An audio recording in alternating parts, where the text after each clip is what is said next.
శ్రీమహాగణాధిపతయే నమః. ఓం గురుభ్యో నమః. ఓం శ్రీమాత్రే నమః. అరుణాం కరుణాతరంగితాక్షీం ధృతపాశాంకుశపుష్పబాణచాపాం అనిమాదిభిరావృతాం మయూకైః అహమిత్యేవ విభావయే భవాని. శ్రీమాత్రే నమః.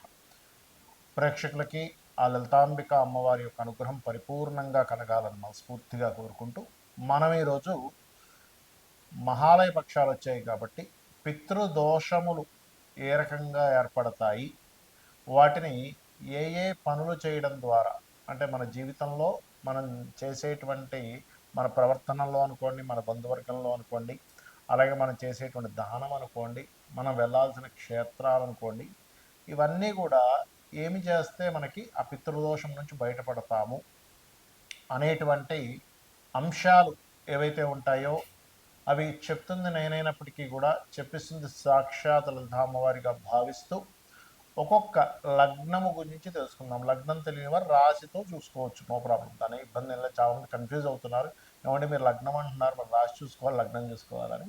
లగ్నం 2 గంటలకు ఒకసారి మారిపోతుంది కాబట్టి ఇంకా షార్ప్గా మన మీద పనిచేస్తుంది. రాశి 2.5 రోజులు ఉంటుంది ఒకే రాశి కాబట్టి దానికంటే లగ్నం బాగా పనిచేస్తుందని చెప్తుంటాను, అంతకుమించి మరొకటి ఏమీ లేదు.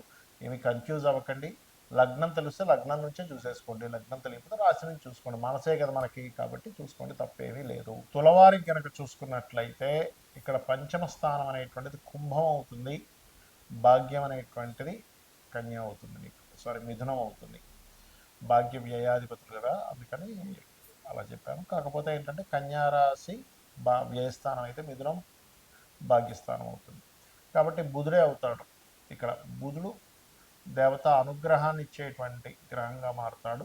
శని అగైన్ ఇక్కడ మీకు సంతాన యోగాన్ని, పితృదేవత అనుగ్రహాన్ని ఇచ్చే కారకుడు అవుతాడు. అంటే అక్కడ అసలు ఫస్ట్ మనం ఏదైనా ఒక దగ్గరికి వెళ్ళాము, బయట ఒక గేట్ దగ్గర ఒక వ్యక్తి ఉంటాడు, అతను అలౌ చెయ్యకపోతే లోపలికి ఎలా వెళ్ళలేము.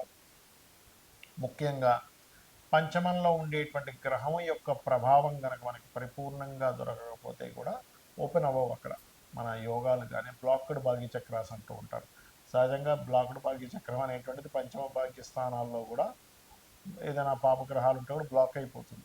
అప్పుడు ఏమవుతుందంటే దేవతానుగ్రహం రాకపోవడం, పితృదేవతానుగ్రహం రాకపోవడం వల్ల ఇబ్బంది పడుతూ ఉంటారు. కాబట్టి మీరు ఎక్కువగా ఈ తర్పణాలు వదిలేటప్పుడు నువ్వులు దానంగా ఇవ్వడం, ఏదైనా దేవతా క్షేత్రాలకు వెళ్ళాలనుకున్నప్పుడు ముఖ్యంగా విష్ణు ఆలయాలకు వెళ్ళడం, ఇవి చేస్తూ ఉండండి. తిరుపతి కావచ్చు, లేకపోతే మన పూరి జగన్నాథ టెంపుల్ ఆలయం కావచ్చు, లేనట్లయితే ఏదైనా కృష్ణుడి యొక్క క్షేత్రాలు కావచ్చు, విష్ణువు యొక్క క్షేత్రాలు కావచ్చు, అలాగే పద్మనాభాలయం ఉంటుంది, అక్కడికి వెళ్ళడం కావచ్చు. ఇవన్నీ విష్ణుకి సంబంధించినవి.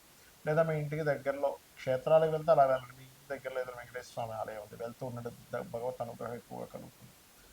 అలా కాదండి మాకు దేవతా అనుగ్రహంతో పాటు పితృదేవత అనుగ్రహం కావాలి అంటే ఎక్కువగా మీరు పితృదేవతలకి దానం ఇచ్చేటప్పుడు నువ్వులతో పాటు నూనె కూడా ఇవ్వండి, అప్పుడు ఖచ్చితంగా క్లియర్ అవుతుంది. దీంతోపాటు మహాలయ పక్షాల్లో మీరు ఈ కుండతో నీళ్ళని కూడా ఇవ్వండి. ఖచ్చితంగా ఆ దానం ఇవ్వడం వల్ల మీకున్నటువంటి ఇబ్బందులు తొలగిపోతాయి. అయితే ఇక్కడ పంచమ స్థానము, భాగ్యస్థానము పితృదోషాలకి కారకము. అదేవిధంగా రవి గనక పాడైతే అని చెప్పుకున్నాం. రవి పాడైనా ఒకటి, పంచమ స్థానం పాడైనా, పంచమాధిపతి పాడైనా, భాగ్యస్థానం పాడైనా, భాగ్యాధిపతి పాడైనా ఇది పితృదోషం కిందకి వస్తుంది. అయితే ఈ పితృదోషాల వల్ల మనకు కలిగేటువంటి ఎఫెక్ట్ ఏమిటి అంటే మనకి నెగటివ్ ఎనర్జీస్ తొందరగా కనెక్ట్ అవుతాయి, ఒక పట్టాన పోవు. అదే పితృదేవతల అనుగ్రహం ఉందనుకోండి, అవి ఖచ్చితంగా తొలగిపోతాయి. మరి ఇక్కడ పితృదేవత అనుగ్రహం కలగడానికి అసలు మనం నిత్యం చేయవలసినటువంటి ఏమిటి అని చెప్పి చూసుకున్నట్లయితే నిత్య తర్పణాలు అంటారు. అంటే పితృదేవతలకని, ఋషులకని, దేవతలకని మనం తర్పణాలు వదులుతూ ఉండాలి. ఆ యొక్క అలవాటు ఉన్నటువంటి వారు, అవి తెలుసుకొని చేసేటువంటి వారు ఖచ్చితంగా చేయాలి. తెలిసి చేయకపోతే మరింత దోషం. అది తెలియదు పాపం, అది వేరు, అది ఇంకో రకంగా అది మారి ఇంకో రకమైనటువంటి ఫలితాల్లో తీసుకెళ్తూ ఉంటుంది. అంటే వారు చేసేటువంటి కొన్ని ధార్మికమైన పనుల వల్ల కూడా ఆ రిజల్ట్ వచ్చేస్తుంటుంది. ఇవి ముఖ్యంగా చేయాలి. రెండవది అమావాస్య, అదేవిధంగా ఇటువంటి పితృపక్షములు అంటారు. ఇప్పుడు మనకు 15 రోజులు ఉంటాయి. ఈ పితృపక్షాల సమయంలో కూడా మీరు చక్కగా పితృదేవతల కోసమని స్వయం పాకం ఇవ్వడము. అంటే స్వయం పాకం అంటే ఏమిటి అని చాలామందికి సందేహం కలుగుతుంది. బియ్యము, 2 రకాల కూరగాయలు, 2-3 రకాలు ఇవ్వచ్చు, పర్లేదు. కూరగాయలు, ఉప్పు, పప్పు, అదేవిధంగా మిరపకాయలు, అలాగే 2, 3 రకాల పప్పులు కూడా ఇవ్వచ్చు. అందులో ఎటువంటి సందేహం లేదు. ఆ రకంగా చేయొచ్చు. అలాగే మీకు ఏదైనా పాపగ్రహం బాగా పీడింపబడుతున్న గ్రహాలు 2, 3 ఉంటాయి ఒక్కోసారి ఒక్కొక్క లగ్నానికి. ఆ లగ్నానికి పాప అవుతారు. లేదా ఈ గ్రహాల చేత పీడింపబడుతూ పంచమ స్థానంలో గాని, భాగ్యస్థానంలో గాని అంటే లగ్నం నుంచి 5వ స్థానంలో గాని, 9వ స్థానంలో గాని ఏదైనా పాపగ్రహం ఉంటే కూడా అది కూడా పితృదేవతా సంబంధంగా వస్తుంది. అయితే అది ఏ ఏ గ్రహాలకి ఎలా వస్తుందో కూడా చెప్తాను. రవి పాడైపోయి ఉన్నాడు పంచమంలో ఉదాహరణకి. ఎవరికి అవుతాడు? మిథున లగ్నానికి పంచమంలో రవి పాడవుతాడు. అలాంటప్పుడు నీచ స్థానం కాబట్టి అలాంటి వారికి సంతానం విషయంలో స్ట్రెస్సు, సంతానం మీద మిస్‌క్యారేజ్ అవ్వడం ఇలాంటివి కూడా ఇస్తూ ఉంటుంది. తండ్రి మూలంగా ఇస్తూ ఉంటుంది. కాబట్టి రవి గనక పాడైనట్లయితే పంచమంలో కానీ, భాగ్యంలో కానీ అప్పుడు గోధుమలు ఇస్తూ ఉండాలి. ఇలాంటి పితృపక్షాల్లోని, అమావాస్యల్లోని స్వయం పాకంతో పాటు గుర్తుపెట్టుకోండి. అలాగే చంద్రుడు పాడైతే బియ్యం ఇస్తూ ఉండాలి. చంద్రుడు నీచంలో ఉన్నాడు. చంద్రుడు పాపగ్రహంతో కలిసి పంచమంలో కానీ, భాగ్యంలో కానీ ఉంటాయి. కుజుడు గనక పాడయ్యాడు. ఇది కుజదోషం అనేది కాదు, గుర్తుపెట్టుకోండి. పితృదేవత సంబంధించినటువంటిది ఎలా వస్తుందంటే గొడవ, ఏదో ఒక నెగటివ్ ఎనర్జీ, ఏదో ఒక యాక్సిడెంట్స్ రూపంలో మనం వెనకబడిపోవడం ఇలాంటివి ఇస్తూ ఉంటుంది కుజుడు పాడైతే. అందుకని కందులు ఇస్తూ ఉండాలి. గురువు పాడయ్యాడు.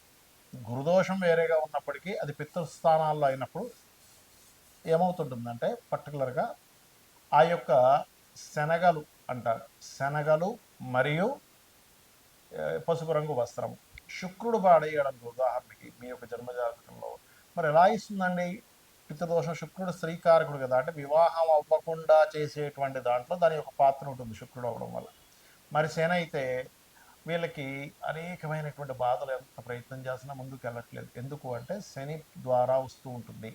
వాళ్ళు మీరు మీరు వాటి మీద అంటే పితృ సంబంధించిన కార్యక్రమాలు ఇవి ఉంటాయి కదా, వాటి మీద అశ్రద్ధ ఉండడం. అవి ఏం చేస్తాంలే, అవన్నీ ఎవరు చూసి వచ్చారులే, మనిషి పుట్టాడు అయిపోయింది, ఇంక మళ్ళీ వాళ్ళ పితృదేవతలు ఏమిటి అనేటువంటి ఒక ఆలోచన విధానాన్ని ఒక కలిపురుషుడు మనలో ప్రవేశపెట్టి అలాంటి ఆలోచనలు ఇస్తూ ఉంటాడు. ఇక రాహు అనుకోండి, మినుములు దానంగా ఇస్తుండాలి. శని అయితే నువ్వులు దానంగా ఇస్తూ ఉండాలి. అలాగే కేతు అయితే ఉలవలు దానంగా ఇస్తూ ఉండాలి. అలాగే మరొక విషయం ఏంటంటే ఇక్కడ పితృదేవతలు అనేటువంటి ఒక వ్యవస్థ ఉంది. ఆ యొక్క వ్యవస్థ ఎంత శ్రద్ధగా మీరు ఎంతో భక్తి శ్రద్ధలతో ఎంత చక్కగా చేస్తారో, దేవతలు మనల్ని ఎలా కాపాడుతారో పితృదేవతలు కూడా అంతే కాపాడుతారండి. మన ఇంటికి ఎటువంటి నెగటివ్ ఎనర్జీ రాకుండా చూసుకునేది వారు. కాబట్టి ఇంట్లో కూడా ఆ యొక్క పటాన్ని నైరుతికి 2 భాగాలు చేయండి. నైరుతి ఎడం వైపు, కుడివైపు. నైరుతి వైపు చూస్తూ ఆ కుడివైపు ఉండేటువంటి నైరుతి భాగంలో ఫోటో పెట్టాలి. అంటే ఒక ప్లానింగ్ తీసుకొని బ్రహ్మస్థానం నుంచి ఆ రకంగా చేయండి. అయితే చాలామంది కనిపించవచ్చు, ఏమండి మనం ఇండియాలో అంటే పితృదేవతలు, పితృతర్పణాలు అవన్నీ చేస్తున్నాం, మరి వేరే వేరే కంట్రీస్లో కూడా ఇవేమీ వాళ్ళకి తెలియదు కదా, మరి వాళ్ళకి ఎలాగ పెళ్ళిళ్ళు అవుతున్నాయి, వాళ్ళకి ఎలాగా సంతానం కలుగుతున్నారని సందేహం కలగవచ్చు. శాస్త్రం మనకి భగవంతుడు ఎలా క్రియేట్ చేశాడంటే నీ ధర్మాన్ని బట్టి కూడా నీకు అందిస్తూ ఉంటాడు. పూర్వజన్మ కర్మని బట్టి అందిస్తూ ఉంటాడు, గుర్తుపెట్టుకోండి.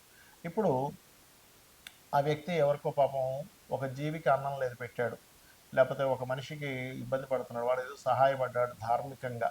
ఎక్స్పెక్ట్ చేసి కాదు, బాగా అర్థం చేసుకోండి. ఎక్స్పెక్ట్ చేసి కాకుండా అయ్యో అని చెప్పి కరుణతో ఇది చేశాడు. అది కూడా పితృదేవతా కార్యక్రమాల్లో. ఎందుకంటే శాస్త్రంలో మీరు కనుక ఎండాకాలం వస్తుంది అనుకోండి, ఎండాకాలము మీరు చలివేంద్రాలు నిర్మించండి. ఆ చలివేంద్రములో ఎవరెవరైతే వచ్చి దాహం తీర్చుకుంటారో అది కూడా పితృదోషాలు తొలగిస్తుందని ఉంది. అలాగే ఏమీ లేవు, మన దగ్గర రూపాయి కూడా లేదు, పితృతర్పణాలు చేయాలి, అస్సలు రూపాయి కూడా లేని పరిస్థితుల్లోకి వెళ్ళిపోయాం. అప్పుడు శాస్త్రంలో ఏం చెప్తారంటే ఒక చెట్టుని, ఒక ముళ్ళున్న చెట్టుని కావలించుకొని, అంటే అదేదో మిమ్మల్ని కావాలని చేయమని కాదు, ఉదాహరణ చెప్తున్నాను నేను మీకు.